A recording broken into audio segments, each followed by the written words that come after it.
Hi everybody, today I want to show you how to create a PDF document from a Word document in a few simple steps. I've created a little test document in Word here to take you through the conversion.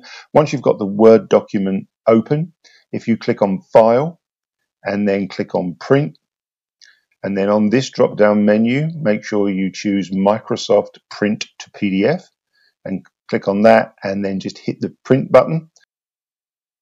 Once the file menu is open, all you need to do is create a file name. So I'm going to call this converted PDF.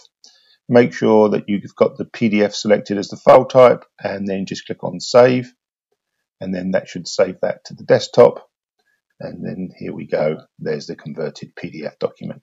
If I just double click on that, that'll open that up in the PDF reader built into Windows. Hope you found that helpful. If you did, please consider subscribing and maybe even hitting that notification bell so we see each other in the next video. Take care, everybody.